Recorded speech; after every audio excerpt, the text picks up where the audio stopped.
ആമയിഴഞ്ചൻ തോട് വൃത്തിയാക്കുന്നതിനിടെ കാണാതായി മരണം സംഭവിച്ച ജോയ് എന്ന ശുചീകരണ തൊഴിലാളി കേരളത്തിനൊരു തീരാവേദനയാണ്.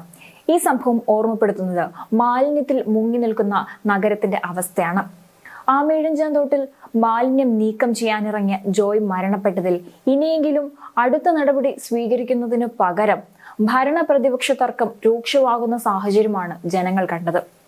മഴക്കാലപൂർവ്വ ശുചീകരണം നിയമസഭയിൽ ഉന്നയിച്ച വിഷയമാണെന്നും സർക്കാരും നഗരസഭയും എന്ത് ചെയ്യുന്നുവെന്നും പ്രതിപക്ഷ നേതാവ് വി.ഡി. സതീശൻ ചോദിച്ചിരുന്നു.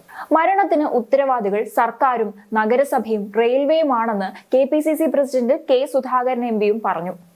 എന്നാൽ മറ്റൊരു വശത്ത് പ്രതിപക്ഷം രാഷ്ട്രീയ മുതലെടുപ്പിന് ശ്രമിച്ചെന്ന് മന്ത്രി എം.ബി. രാജേഷ് ആരോപിച്ചിരുന്നു. പ്രതിപക്ഷ നേതാവ് പ്രസ്താവന പിൻവലിക്കണമെന്ന് മന്ത്രി വി. ശിവൻകുട്ടി ആവശ്യപ്പെടുകയും ചെയ്തിരുന്നു.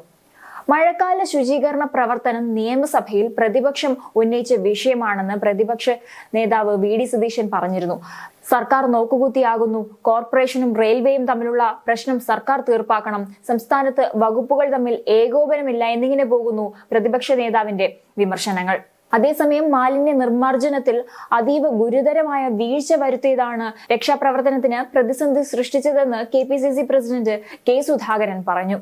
സെക്രട്ടേറിയറ്റിന് സമീപത്ത് ഇതുപോലൊരു ദുരന്തമുണ്ടായി ദിവസങ്ങൾ പിന്നിട്ടിട്ടും അവിടെ എത്തി രക്ഷാപ്രവർത്തന പുരോഗതി വിലയിരുത്താൻ മുഖ്യമന്ത്രി തയ്യാറായില്ലെന്നും അദ്ദേഹം പ്രസ്താവനയിൽ ആരോപിച്ചിരുന്നു. എന്നാൽ തൊഴിലാളി മരിച്ച സംഭവത്തിൽ പ്രതിപക്ഷം രാഷ്ട്രീയ മുതലെടുപ്പിന് ശ്രമിച്ചെന്നാണ് മന്ത്രി എം.ബി. രാജേഷ് തിരിച്ചടിച്ചത്. തിരച്ചിൽ നടക്കുമ്പോൾ പ്രതിപക്ഷ നേതാവ് പറഞ്ഞത് പരിഷ്കൃത സമൂഹത്തിന് നല്ലതാണോ എന്ന് ആലോചിക്കണമെന്നും എം.ബി. രാജേഷ് ചോദിച്ചിരുന്നു. രക്ഷാദൌത്യത്തിന് എല്ലാ സാധ്യതകളും ഉപയോഗിച്ചു. രാഷ്ട്രീയ മുതലെടുപ്പിനാണ് പ്രതിപക്ഷ നേതാവ് ശ്രമിക്കുന്നത്. ദുഷ്ടലാക്കോടെയുള്ള പ്രസ്താവന പിൻവലിക്കണമെന്നായിരുന്നു വി. ശിവൻകുട്ടി ആവശ്യപ്പെട്ടത്. അതേസമയം വെള്ളക്കെട്ട് പരിഹരിക്കുന്നതിൽ തിരുവനന്തപുരം നഗരസഭയ്ക്ക് ഗുരുതര വീഴ്ചയുണ്ടായെന്ന് ബി.ജെ.പി. സംസ്ഥാന അധ്യക്ഷനായ കെ. സുരേന്ദ്രനും അഭിപ്രായം പറഞ്ഞിരുന്നു. എല്ലാം റെയിൽവേയുടെ തലയിൽ കെട്ടിവെക്കാനാണ് ശ്രമമെന്നും മേയർക്കെതിരെ കേസെടുക്കണമെന്നുമായിരുന്നു കെ. സുരേന്ദ്രൻ ആവശ്യപ്പെട്ടത്. എന്നാൽ അതേസമയം ഭരണപക്ഷത്തെ അതിരൂക്ഷമായി വിമർശിക്കുമ്പോഴും പ്രതിപക്ഷത്ത് നിന്ന് ഒരാൾ പോലും സംഭവം നടക്കുന്ന സമയത്ത് എത്തിയിരുന്നില്ല അല്ലെങ്കിൽ പ്രതികരിച്ചില്ല എന്നുള്ളത് എടുത്തു പറയേണ്ടതുണ്ട്. ഇടതുപക്ഷത്തിന്റെ മന്ത്രിമാരെ വിമർശിക്കാൻ കാണിക്കുന്ന താല്പര്യം ഒരു ജീവൻ രക്ഷിക്കുന്നതിൽ പ്രതിപക്ഷം കാണിച്ചിട്ടില്ല. എന്തൊക്കെ ആരോപണങ്ങൾ ഉന്നയിച്ചാലും സംഭവസ്ഥലത്ത് ഉണ്ടായിരുന്നത് മേയർ ആര്യ രാജേന്ദ്രനും വി. ശിവൻകുട്ടിയും മറ്റ് ഇടതുപക്ഷ നേതാക്കളുമായിരുന്നു.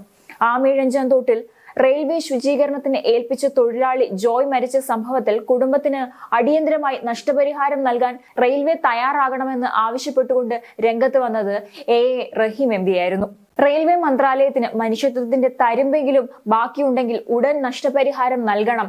സംഭവം കേന്ദ്ര റെയിൽവേ മന്ത്രിയുടെ ശ്രദ്ധയിൽ കൊണ്ടുവരാൻ എം.പി. എന്ന നിലയ്ക്ക് വീണ്ടും കത്ത് നൽകിയതായും അദ്ദേഹം പറഞ്ഞിരുന്നു. ആദ്യഘട്ടത്തിൽ രക്ഷാപ്രവർത്തനത്തിനായി റെയിൽവേ മന്ത്രിക്ക് കത്ത് നൽകിയിരുന്നു. ഏറ്റവും ഉചിതമായ നഷ്ടപരിഹാര തുക നൽകി മാതൃകയാവാൻ റെയിൽവേ തയ്യാറാകണം. നാഷണൽ ഗ്രീൻ ട്രൈബ്യൂണൽ റെയിൽവേ മാലിന്യ നിർമ്മാർജ്ജനത്തിന് വ്യക്തമായ മാർഗനിർദ്ദേശം നൽകിയിട്ടുണ്ട്. അത് ഫലപ്രദമായി നടക്കുന്നുണ്ടോ എന്ന് റെയിൽവേ പരിശോധിക്കണം. അപകടത്തിന്റെ പശ്ചാത്തലത്തിൽ റെയിൽവേയുടെ ഇടപെടൽ മാതൃകാപരമല്ല. ആദ്യഘട്ടത്തിൽ റെയിൽവേ ഇടപെടാതെ മാറി നിന്നു. റെയിൽവേയുടെ ഭാഗത്തു നിന്ന് ഏകോപനമുണ്ടായില്ല. സംസ്ഥാന സർക്കാരും നഗരസഭയും രക്ഷാപ്രവർത്തനത്തിന് നേതൃത്വം നൽകി. നാടാകെ ഇതിനൊപ്പം നിൽക്കുമ്പോൾ ഇന്ത്യൻ റെയിൽവേ മാറി നിന്നു. ജനങ്ങളുടേതാണ് റെയിൽവേ. ജനങ്ങൾക്കൊപ്പം നിൽക്കാൻ ഇന്ത്യൻ റെയിൽവേക്ക് സാധിച്ചില്ല എന്നും എ. റഹീം വിമർശിച്ചിരുന്നു. ഇനി ഇത്തരം സംഭവങ്ങൾ ആവർത്തിക്കരുത്. ഈ അനുഭവത്തിന്റെ പശ്ചാത്തലത്തിൽ റെയിൽവേയുടെ സമീപനത്തിൽ മാറ്റമുണ്ടാകണം. ജോയിയുടെ മരണത്തിൽ റെയിൽവേ സമഗ്രമായ അന്വേഷണം നടത്തണമെന്നും എ. റഹീം ആവശ്യപ്പെട്ടിരുന്നു. ഇങ്ങനെ ഇടതുപക്ഷത്തു നിന്നുള്ള പല നേതാക്കളും സംഭവസ്ഥലത്ത് എത്തുകയും രക്ഷാപ്രവർത്തനങ്ങളിൽ ആവശ്യമായ നടപടികളും ക്രമീകരണങ്ങളും സജ്ജമാക്കുകയും ഒക്കെ ചെയ്തുകൊണ്ട് ജനങ്ങൾക്കൊപ്പം നിന്നപ്പോൾ ഇപ്പോൾ ഈ വിമർശനം നടത്തുന്ന പ്രതിപക്ഷം ആ സമയത്ത് എവിടെയായിരുന്നു? ഇവിടെ മറ്റൊരു പ്രധാനപ്പെട്ട ചോദ്യം, തിരുവനന്തപുരത്തിന് ഒരു എം.പി. ഉണ്ടായിരുന്നു.